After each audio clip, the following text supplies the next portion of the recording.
میدن جیک جیک میکنن.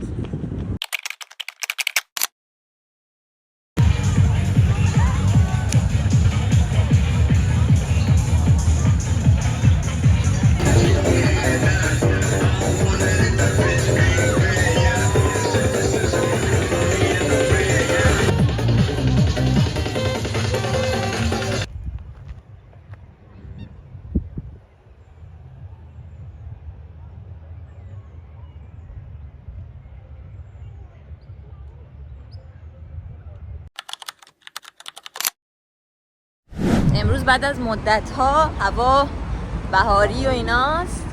ما هم گفتیم که روز تعطیل چیکار کنیم؟ بریم هانوویچیه استنده، نمیدونم چی میشه، کیوسکه چجوریه، ایرانیه، ساندویچ و اینا داره. توی اینستا دیدیم، گفتیم بریم امتحان بکنیم چه مدلیه.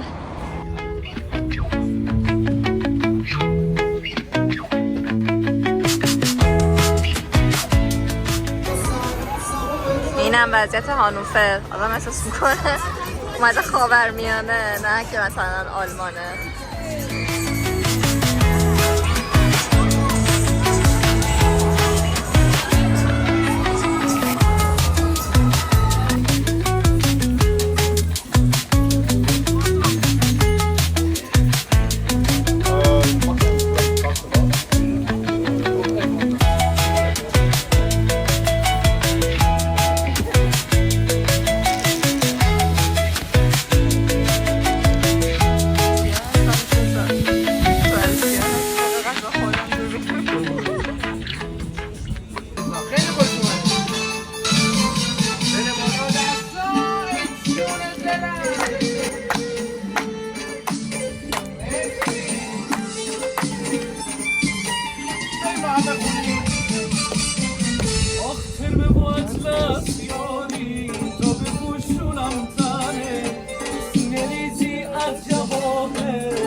خب ساندویچمون رو خوردیم، غذامون رو خوردیم.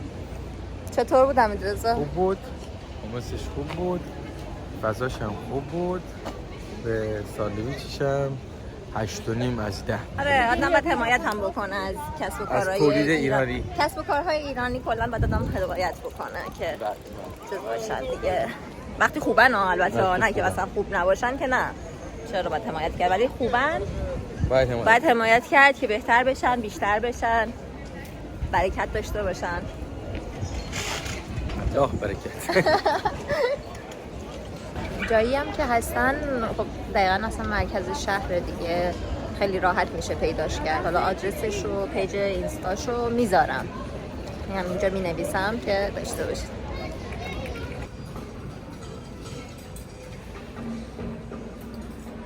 خریدم کردیم، برای من نه برای حمیدرضا خرید کردیم. من نمیدونم چرا از وقتی که اومدم آلمان اصلا خرید حضوری برام سخته، کم پیش میاد، ولی خب حالا برای حمیدرضا بیشتر میتونیم حضوری خرید کنیم تا برای خودم. احساس میکنم چیزایی که دارن خیلی به سلیقه من نیست، ولی خب باید دید.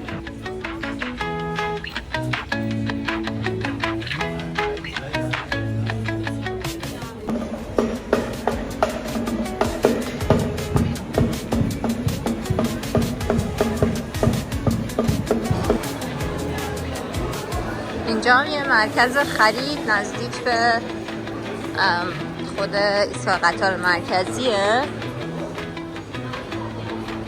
خب آره دیگه بد نیست. مثل کجاست اینجا؟ کوروش.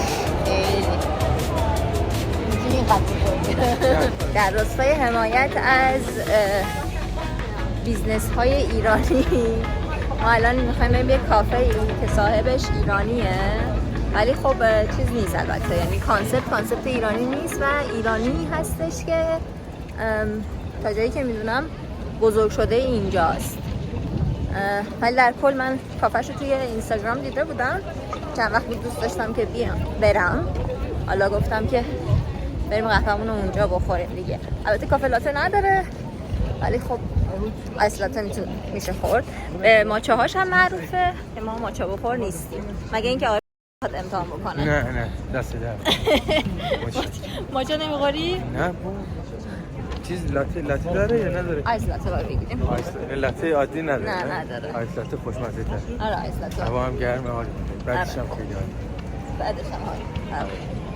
آره خلاص اینجوری.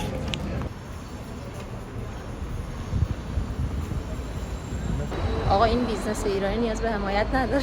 شما صفا نگاه کن، داخلم پره خیلی پره. این چون صاحب اینجا یه بلاگره، بعد 100,000 فالوور داره فکر میکنم، اینم میتونه مزید برای علت باشه.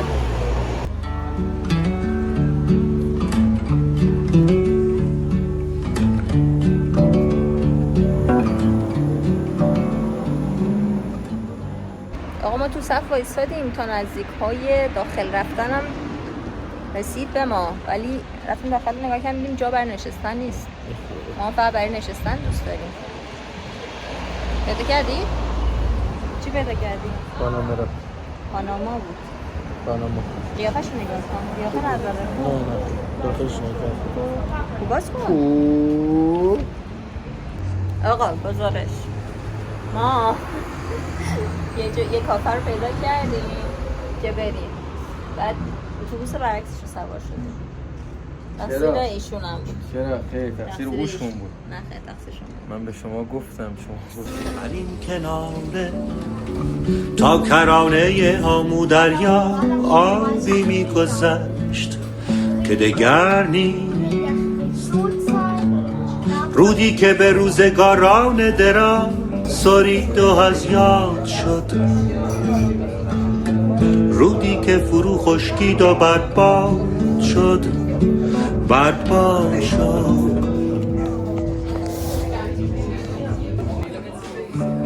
این امواج تا رود باران سند زورقی میگذشت که دگر نیست، زورقی که روزی چند در خاطری نقش بست آنگه به خرسنگ. خب امروز هم شنبه است. ما معمولا این تعطیلی چند روزه رو میریم سفر، ولی خب این سری نشد به دلایلی. بعد دیگه حالا دیروز رو که رفتیم هانوفر رو یه چرخه خوردیم، امروز هم با همون دوستامون که هم حالا هایدلبرگ با هم دیگه رفتیم، همین که معمولا سفر رو با هم دیگه میریم، قرار گذاشتیم بریم شهری رو باز یه روزه به همون صورت هایدلبرگ بچرخیم و بعد برگردیم شهرامون.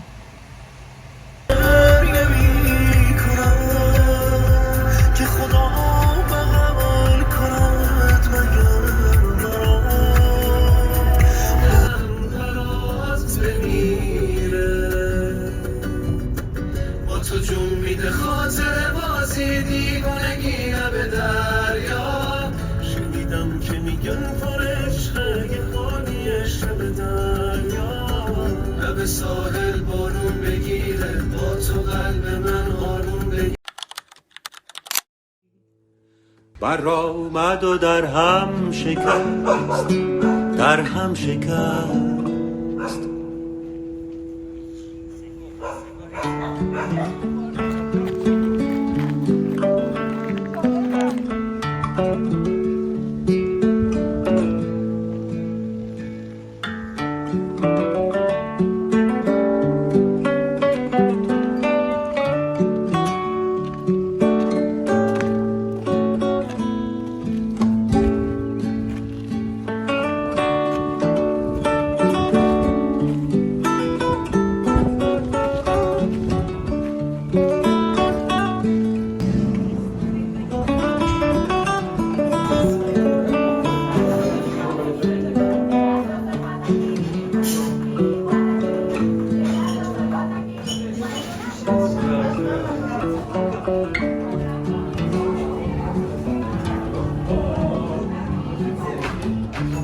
این زورق از بندری به شهر بندری زورقبانی پارو میکشی که دگر نیست پارو کشی که هر سفر شورید دختریش دیده به راه داشت که به امیدی مبهم نهال آرزویی به دل میکاشت به دل میکاشت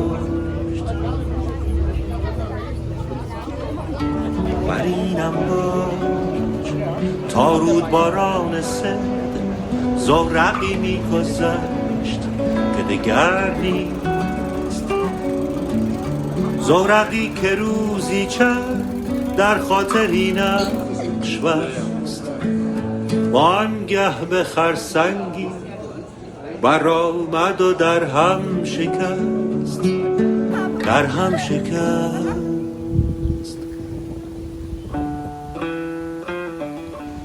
ما به قصد بازی اومده بودیم طوفان داره میشه